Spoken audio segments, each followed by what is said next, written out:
આવું આ બોલ્યા અને ઇતિહાસ આવો લાગે છે, આપની દ્રષ્ટિએ આમ આપને શું લાગે છે? પછી સ્વામી બોલ્યા, પેલાને જવાબ આપવા માટે નહીં પણ આપણી સમજણ માટે. સ્વામી કે જુઓ, સંપ્રદાય તો પુરુષના આધારે ટકે છે અને આપણી ઉપર તો મહારાજની કૃપા છે કે પૂર્ણ પુરુષોત્તમ નારાયણે સ્વયં આ સિદ્ધાંત આપ્યો છે અને સ્વયં આ સંપ્રદાય સ્થાપ્યો છે. અને જોગી મહારાજ જેવા પુરુષ આપણે તો આ પૃથ્વીનું પટ રહેશે ત્યાં સુધી જોગી મહારાજ જેવા પુરુષ આપણા સંપ્રદાયમાં આવતા રહેશે. એને આધારે આપણો સંપ્રદાય ટકશે. માટે આ સૂર્ય અને આ ચંદ્ર તપશે ત્યાં સુધી આપણા સંપ્રદાયને એક ઊણી આંચ નહીં આવે, કારણ કે જોગી મહારાજ જેવા પુરુષ હંમેશા આપણા સંપ્રદાયમાં પ્રગટ રહેશે. આપણી સમજણ માટે સ્વામીએ વાત કરી, પણ એમને ઉત્તર આપવા માટે કોઈ દિવસ સ્વામીએ કર્યું નથી. ત્યારે જો અજાત શત્રુતા સ્વામીના અંતરમાં રહેલી છે કે કોઈને પોતાના પ્રત્યે ગમે તેવો રાગ દ્વેષ રાખે પણ કોઈ દિવસ સામો ઉત્તર નહીં આપવાનો, કોઈ દિવસ એ વળતો કોઈ દિવસ ઉત્તર આપવાનો જ નહીં, એ સ્વામીના જીવનની વિશેષતા. ત્યારે કોઈએ પૂછ્યું કે સ્વામી, આપને મનમાં એમ નથી થતું કે આપણે આ બધાને એકવાર દેખાડી દઈએ, અથવા તો કોઈ આપને એમ નથી થતું કે એક દિવસ કહી દઉં કે જે તમારી ટીકા કરે છે એને એક આશ્રમ સરખો ચાલતો નથી, એક પૂજારી જોઈતો હતો તો પણ છાપામાં જાહેરાત આપવી પડી કે વોન્ટેડ પૂજારી, ઠાકોરજીનો થાળ જમવા 2000 રૂપિયાનો પગાર ને બૈરા છોકરા સાથે રહેવા મળશે. વોન્ટેડમાં પૂજારીની જાહેરાત આપવી પડે છે અને તમારી પાસે આટલા યુવાનો ભણેલા ગણેલા હોશિયાર સાધુ થવા માટે આવે છે. આ બધું એ નહીં જોઈ શકતા હોય અને કેમ આવું લખે છે? સ્વામી કે આપણે એ વાતનો વિચાર ના કરવો. સ્વામી કે આપણે આવું સાંભળીએ ત્યારે મહારાજને પ્રાર્થના કરવી કે એની બુદ્ધિ સુધરે અને એને સદભાવ થાય તો એનું કલ્યાણ થાય. કેટલી બધી અજાત શત્રુતા સ્વામીના જીવનમાં આપણને દેખાય, કોઈના પ્રત્યે રાગ દ્વેષ નહીં. જ્યારે મુંબઈમાં હરકિશન મહેતાએ જન્મભૂમિ પ્રવાસીના તંત્રીશ્રી એને પ્રમુખ સ્વામી મહારાજનો બહુ જ સુંદર ઇન્ટરવ્યૂ લીધેલો અને બહુ જ practical down to earth questions બધા પૂછેલા. અને એમાં પૂછ્યું કે કોઈ તમારી નિંદા કરે ત્યારે તમને કેવો અનુભવ થાય છે? ત્યારે સ્વામી એકદમ સ્પોન્ટેનિયસ બોલેલા. સ્વામી કે એની મને પડી જ નથી. પછી સ્વામી બોલ્યા કે અમે પ્રાર્થના કરીએ છીએ કે નિંદા કરનારની બુદ્ધિમાં ભગવાન પ્રકાશ કરે, એને સાચી વાત સમજાય. તરત હરકિશન મહેતાએ વચ્ચે સ્વામીને અટકાવ્યા કે કદાચ એ ન સુધરે અને આજીવન તમારી ટીકા કરતા રહેતો? સ્વામી કહેતો ભગવાનની ઈચ્છા, અમે એ તરફ લક્ષ્ય જ નથી આપતા, એને બાજુ લક્ષ્ય જ નથી. તો જો સ્વામીના જીવનની આ ગજબની વિશેષતા કહેવાય કે જેવું મહારાજનું અજાત શત્રુપણું હતું એવું પ્રમુખ સ્વામી મહારાજનું પણ આપણને દેખાય છે. એના જીવનની બહુ જ મોટી વિશેષતા છે અને સાથેનું સંપૂર્ણ સારું કરવું એવી જ એક ભાવના અંતરમાં રહ્યા કરે. શ્રીજી મહારાજના વખતમાં કુકડ ગામના 2 ભાઈઓ હતા, હરિસિંહ અને ભગવાનસિંહ. હરિસિંહ પોતે મોટા અને રાજા હતા અને ભગવાનસિંહ એમનાથી નાના હતા 2 વર્ષે. પણ એ કુકડના આજુબાજુના 5-6 ગામના રાજા હતા. એમને સ્વામિનારાયણ પ્રત્યે એટલો બધો દ્વેષ, કારણ કે સ્વામિનારાયણના સંતો એ બધાને વ્યસન મુક્ત કરાવે અને એવી રીતે સમાજ બધો સુધારે. ત્યારે આ લોકોને એમ લાગતું કે અમારા ડાયરાઓ એક દિવસ બંધ થઈ જશે. એટલે આપણા 5-6 ગામ છે એમાં તો સ્વામિનારાયણના સાધુને આવવા જ ન દેવા, એમ એ લોકોએ નક્કી કર્યું. નહોતા જવા દેતા. કોઈ સાધુ જો સીમમાં પેસે તો તરત ગામના લોકોને ખબર પડે, લાકડીઓ લઈને જાય ને સંતોને મારીને કાઢી મૂકે. એટલે કુકડને આજુબાજુના 5-6 ગામમાં તો સંતો જઈ જ નહોતા શકતા. અને રોજ હરિસિંહ અને ભગવાનસિંહ સાંજે જમ્યા પછી એ લોકોનો ડાયરો જામે અને બધા દરબારો બેઠા હોય અને કસુંબા ચાલે. તે વખતે એક ચારણને બોલાવે અને ચારણ પોતે રાજચારણ હતો, રાજકવિ હતો. અને એને આ હરિસિંહ અને ભગવાનસિંહ કહે કે સ્વામિનારાયણને ગાળો દે. એટલે પેલો આમ ચારણ બારોટ એટલે પછી બધી સાંખીઓ બનાવે અને સ્વામિનારાયણ વિશે બોલે બધું. અને એક કડી બોલે અને આ લોકો એક નકદ રૂપિયો એના ખોળામાં ઉછાળે ખાટલા ઉપર બેઠા બેઠા કે વાહ, શું સ્વામિનારાયણને ગાળ દીધી. અને પેલાને નિયમ કે રોજ 25 ગાળો બનાવીને આપે. આખા દિવસમાં રોજ પેલો 25 સાખીઓ બનાવે સ્વામિનારાયણને ગાળ દેવાની. અને કારણ કે રોજ સાંજે 25 રૂપિયા મળે. એ જમાનામાં તો 25 રૂપિયા કેટલા બધા મોટા કહેવાય. અને પાછું ફ્રી રાત દરમાં બેસી મોટા મોટા માણસો સાથે કસુંબા ખાવાના પીવાના, એટલે તો લહેર થઈ ગયેલી. એટલે ચારણને મજા આવતી હતી, ના લોકો મજા ખળખળાટ હશે. આવું ઘણા અઠવાડિયાઓ સુધી ચાલ્યું. અને પેલો એટલો ક્રિએટિવ કે રોજ નવું બને લાવતો હશે. પણ એક દિવસ શ્રીજી મહારાજે બંને ભાઈઓને રાત્રે સ્વપ્નમાં દર્શન દીધા. અને દર્શન આપીને મહારાજે એક જ વસ્તુ કહી, મહારાજ કે અમે સ્વામિનારાયણ, અમે તમારું શું બગાડ્યું છે? અમને ભલે ભગવાન ન માનો, બીજી કોઈ અમારી વિશે કોઈ સદભાવનાની તમે ભલે વાત ન કરો, પણ અમે તમારું શું બગાડ્યું છે કે તમે અમને રોજ ગાળો આપો છો? બસ આટલું મહારાજે સ્વપ્નમાં દર્શન આપીને કહીને પછી અદૃશ્ય થઈ ગયા.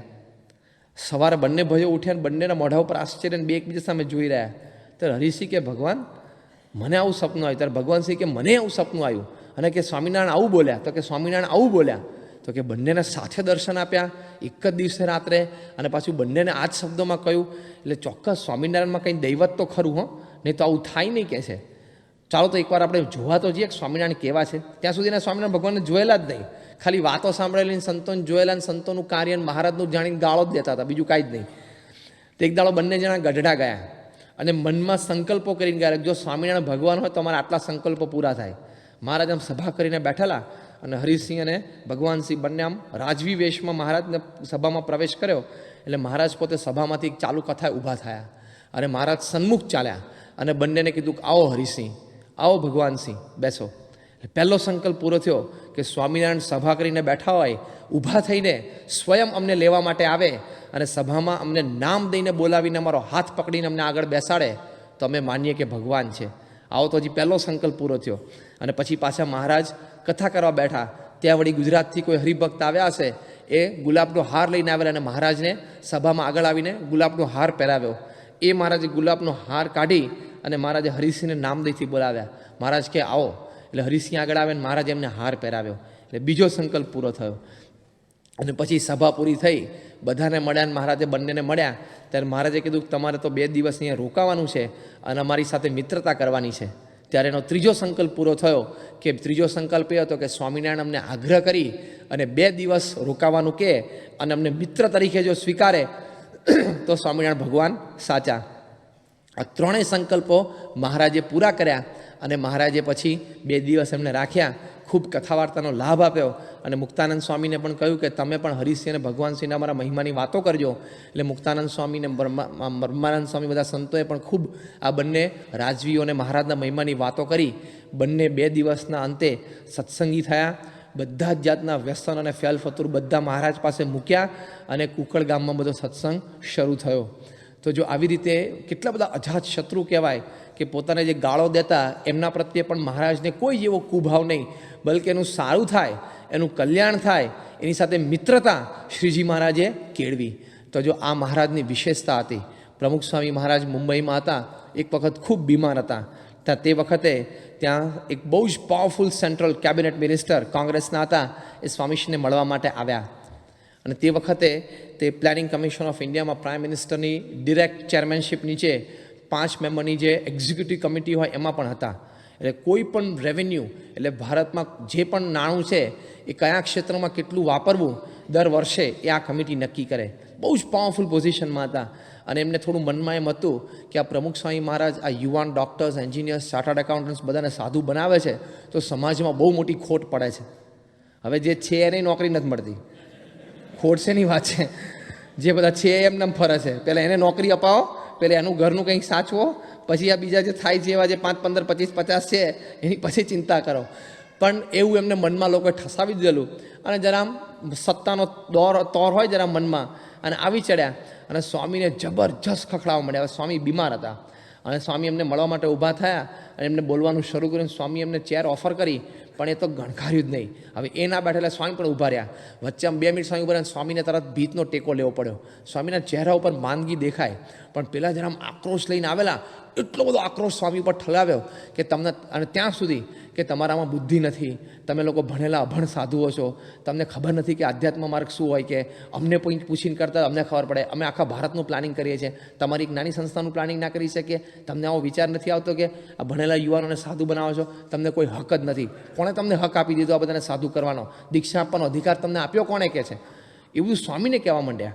હવે એની જગ્યાએ આપણે હોઈએ તો શું કહીએ? વી શો હિમ ધ ડોર, કે જો પેલો દરવાજો છે ને એ ખોલીને જતો રહેતો.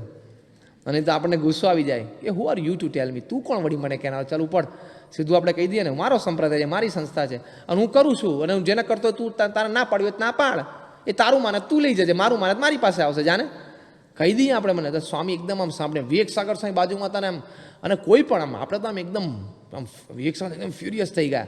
અને વિવેક સાગર સાહેબ 2 વખત વચ્ચે બોલવા ગયા, સ્વામી એમને રોક્યા. સ્વામી હાથ પકડ્યા, સ્વામી કે રહેવા દો, વાત ના કર, એને ઠલવી દેવા દો. અને પછી બહુ જ બોલ્યા, અને પછી બીજી વખત રિપીટ કર્યું, થોડું મેટર ત્રીજી વખત રિપીટ કર્યું. સ્વામી આપણે લગભગ 45 મિનિટથી 1 કલાક સુધી નોન સ્ટોપ ફાયરિંગ એમણે સ્વામીને કર્યું. વિવેક સાગર સ્વામી તો ધુઆ ફુઆ થઈ ગયા. બાપા વિવેક સાગર સ્વામી 2 જ હતા રૂમમાં.